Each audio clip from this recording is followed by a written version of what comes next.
कि एक दिन मेरे पिताजी बहुत गुस्से में आ गए कि मैं पढ़ नहीं रहा था। तो वो मतलब यहाँ तक पहुँच गए थे, मुझे थप्पड़ मारने ही वाले थे। तो थप्पड़ मारने वाले थे और मैं भी बहुत गुस्से में था क्योंकि मेरे मार्क्स बड़े कम आए हुए थे। तो मुझे पूछते हैं कि पढ़ेगा नहीं तो क्या करेगा, जिंदगी में क्या करेगा।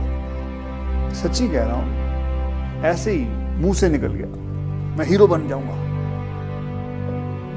फिर मुझे भी मतलब डैडी और मैंने बैठ के बात भी की थी इसके बारे में कि यार एक कमाल का भगवान जब बनाता है तो वो आपकी ज़िंदगी कमाल कर देता है। ये बात एक बोलने से ले गई थी बस, वरना आई नेवर मेंट इट। और पढ़ने का ज़्यादा मुझे इतना शौक़ नहीं था। खेल कूद का बहुत शौक़ था। हाँ, वॉलीबॉल खेलता था, क्रिकेट खेलता था, फुटबॉल खेलता था, हॉकी खेलता था। स्पोर्ट्स की कोई भी चीज़ आती थी तो मुझे बहुत शौक़ होता था। पिताजी कभी कभी डांट लगाते थे कि बेटा पढ़ भी लिया करो, तो इतना फिर कहते थे बेटा पढ़ो, इतना तो पढ़ लो कि कम से कम 2 दूनी 4 होता है। अंग्रेज़ी थोड़ी बहुत आनी चाहिए, हिंदी लिखना आना चाहिए, पढ़ना आना चाहिए, मराठी आनी चाहिए, इतना बहुत पढ़ लो। मैं समझ सकता हूँ कि पढ़ने का इतना शौक़ नहीं है क्योंकि कोई बच्चे होते हैं। फिर मैंने भी कराटे ज्वाइन किया और कराटे में फिर मुझे इंटरेस्ट आने लग गया, मार्शल आर्ट में इंटरेस्ट आने लग गया। तो मुझे उन्होंने कैसे पैसे जोड़ जोड़ के मुझे बैंकॉक भेजा। वहाँ मैंने 5 साल कराटे सीखा। वहाँ फिर मार्शल आर्ट, थाई बॉक्सिंग सीखी, वहाँ बैठा रहा। फिर उसके बाद मैं कलकत्ता पहुँचा, वहाँ काम किया। फिर ढाका पहुँचा, वहाँ काम किया। दिल्ली में भी मैंने कुंदन की ज्वेलरी के काम करता था। फिर उसके बाद मैं बॉम्बे वापस आया। बॉम्बे में बच्चों को ट्रेन करता था, मार्शल आर्ट में सबको ट्रेन करता था, पैसे कमाता था। करीबन 5-6 हज़ार रुपये महीने के कमा लेता था। और उसी दौरान मुझे किसी ने मुझे स्टूडेंट के फादर थे, उसने कहा व्हाई डोंट यू, अच्छे खासे हट्टे कट्टे हो, लंबे चौड़े हो, शक्ल भी अच्छी है, तो आप मॉडलिंग क्यों नहीं कर लेते। तो मुझे तो पता भी नहीं था मॉडलिंग होती क्या है क्योंकि मेरा बैकग्राउंड नहीं है, मेरे माता पिता को किसी को नहीं पता था।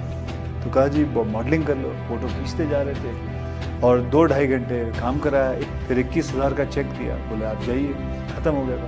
बोले बस।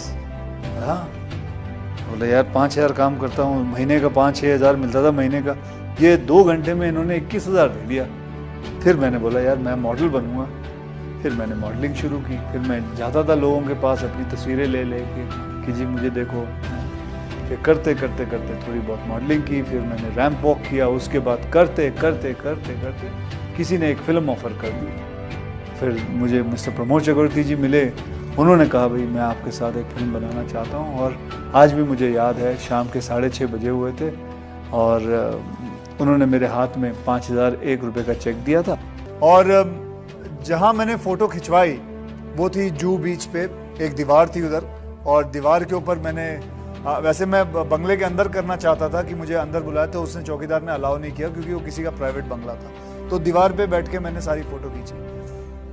फिर करीबन 15-20 दिन पहले मैं वो फ़ोटो सारी देख रहा था, पुरानी फ़ोटो देख रहा, तो मैं देखा ये तो वही दीवार है जो आज 24 साल बाद मैं उसी दीवार, उसी बंगले पे जहाँ मुझे अलाउ नहीं किया था शूटिंग करने के लिए, उसी बंगलों पे मैं रह रहा हूँ। हर एक बच्चे के, हर एक लड़के के ज़िंदगी में आता है कि अब मैं क्या करूँ, और उस वक्त वो यही करता है जो उसको नज़र में आता है, जो उसकी समझ में आता है। हमारे यंगस्टर्स के अंदर सेल्फ डिसिप्लिन एक बहुत ज़रूरी चीज़ है।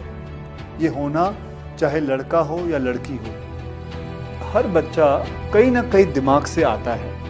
कोई बच्चा कंप्यूटर पे बहुत अच्छा काम करता है, कोई बच्चा पढ़ाई में बहुत अच्छा होता है, कोई बच्चा साइंस में अच्छा होता है, तो कोई बच्चा मैथमेटिक्स में अच्छा होता है। हर बच्चे की एक गुण होता है। ये माँ बाप का काम है कि उस गुण को पता करें और उसको निकालें और उस लड़के को, अपने बच्चे को उस तरफ फोर्स करें। तो मैं समझता हूँ कि हर माँ बाप को ये बात समझनी ज़रूरी है कि आपका बच्चा बनना क्या चाहता है, करना क्या चाहता है।